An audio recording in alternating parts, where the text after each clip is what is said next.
Bien, voilà donc ñu ngi ñëwaat ak yéen avec les élèves de première S.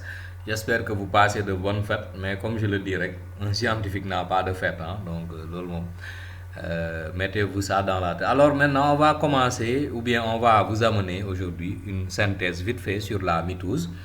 Donc xaw na yéex tuuti, mais bon, on voulait en profiter avec les fêtes andil leen ko rapidement quoi. Voilà, donc rapidement acca ñu dem, donc on va voir la définition de la mitose. Donc c'est quoi la mitose ou la division cellulaire? On vous dit que donc c'est le processus biologique par lequel une cellule eucaryote donne deux cellules filles identiques ayant la même quantité d'ADN que la cellule mère, n'est-ce pas? Bul fàtte bu ñu la waxee cellule eucaryote, c'est une cellule qui a un noyau, n'est-ce pas? Voilà, donc deux cellules filles, hein, donc loolu tamit je crois y a pas vraiment besoin d'expliquer, avec la même quantité d'ADN. Donc lii dafay xaw a niroog kon la réplication de l'ADN, n'est-ce pas? Mais version cellule quoi, d'accord. Donc cellule, quand la mitose s'effectue, c'est pour avoir donc deux cellules filles yoo xam te ne on aura la même quantité d'ADN. Bien, maintenant le nombre de phases comme vous le savez c'est 4. Il y a d'abord la prophase, c'est la première phase, donc la métaphase. Après nous avons donc l'anaphase et enfin nous avons la télophase. Donc voilà les 4 phases donc de la mitose. Bon, xaay ñu xool ko benn par benn. On va prendre comme exemple la mitose chez une cellule animale. Donc on y va. Donc pour la première phase, la prophase, donc ñu ne quoi? Pour la prophase, c'est la phase la plus longue donc de la mitose. boo xoolee moo ci gën a gudd. Pourquoi? Parce que voilà, donc il y a beaucoup de choses qui se passent pendant la prophase. On va en voir. Ñu ne les caractéristiques. D'abord, il y a la condensation de la chromatine en filament plus net. Donc la chromatine, comme vous le voyez ici schéma bi, gis nga lii mooy chromatine bi, donc dafay condensé wu de façon beaucoup plus nette pour se transformer après en chromosome. Mais bon, ñu dem nank rek. Il y a la disparition du nucléole. Donc le nucléole est là sur le schéma, donc il va disparaître aussi. Mais aussi de l'enveloppe nucléaire. Donc l'enveloppe nucléaire aussi va disparaître. Et quoi encore? Il y a la formation des astères. Donc astères yi moo nekk nii, c'est les astères proviennent donc des centrioles, hein? Donc ce sont c'est le centrosome, donc qui se divise. Donc après bu ci nekk centre day am deux centrosomes. Donc comme ni nga ko gisee nii, donc vous voyez que le centrosome d'habitude xam nga benn lay nekk, mu nekk ñaari centrioles yoo xam ne dañuy nekk de façon perpendiculaire, mais dafay diviser wu ñaar. Donc après day former ay fibres, bu former fibres yi nag comme genre étoile, moo tax ñu koy tuddee les astères.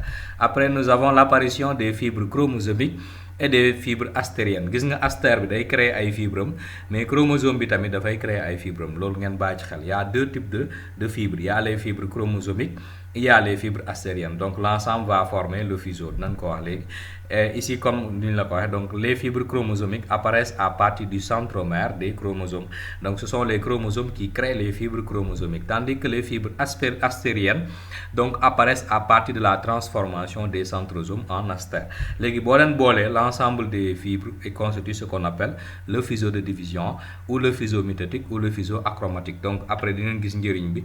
Donc ñoom ñooy porter en fait chromatide bu ci nekk di ko yéegal ci kaw quoi pour l'ascension polaire.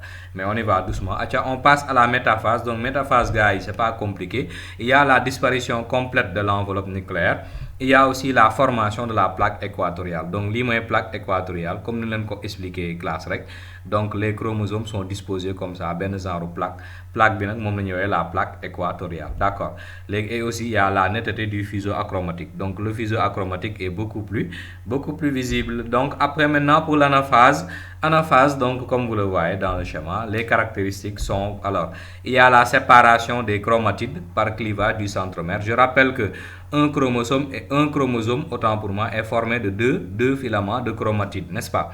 Chromatine mooy avant muy condensé wu. Léegi chromatide nag moom mooy ñaari baar yi bu ci nekk. Léegi nag pendant l'anaphase dañuy tas ku ci nekk, gis nga xoolal lii c'est le fibre, attention c'est la fibre autant pour moi chromosomique. Fibre chromosomique bi day moom si centromère bi lay jàpp xëcc, kii itam jàpp centromère bi xëcc. Léegi nag fibre astérienne bi da koy porter quoi, dafay porter yeneen partie chromatide bi quoi.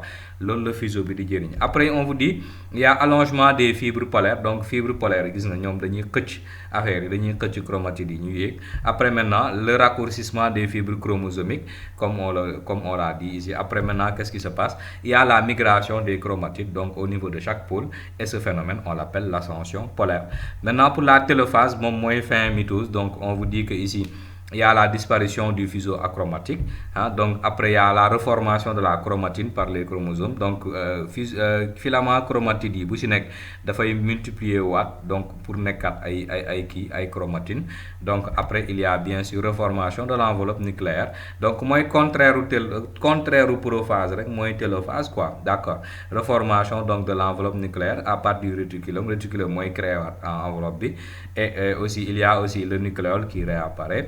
Et aussi il y a apparition du sillon de division, donc lii la ñuy wax étranglement plaque équatoriale bi, on l'appelle la cytodiérèse, n'est-ce pas. Bu dee cellule végétale on dira une cytokinèse rek, mais bon c'est pas méchant quoi. Léegi on verra ici les particularités de la cellule végétale. Pour la cellule végétale, qu'est-ce qui se passe?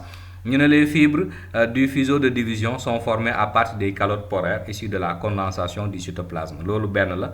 Ñaareel bi nag moom mooy la séparation du cytoplasme en deux cellules qu'on appelle donc la cytokinèse, moom la ñu expliqué léegi, par formation donc d'une nouvelle paroi pectocellulose à partir du phragmoplaste. Gis nga phragmoplaste bi fi plaque équatoriale bi di nekk foofu la bossu cellule végétale bi di nekk quoi, d'accord. Non lay demee généralement nag ce sont les deux particularités là seulement rek ñoom lay am, mais l'ensemble des autres phases se déroule de la même façon, d'accord. Alors donc après on dit les cellules qui sont concernées par la mitose. Waa lii tamit c'est important nga xam ko. Ces cellules-là ne sont pas concernées par la mitose, donc cellules nerveuses, les neurones ne se divisent pas, d'accord.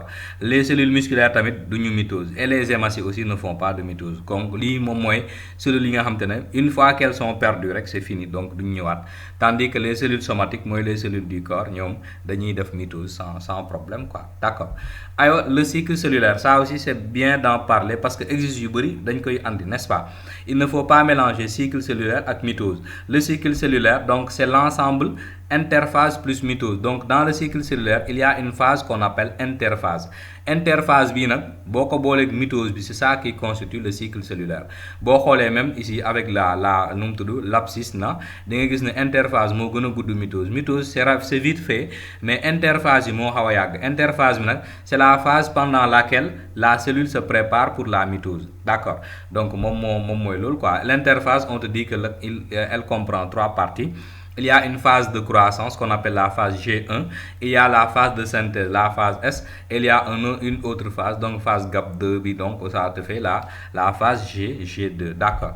Léegi pendant la phase G1, qu'est-ce qui se passe?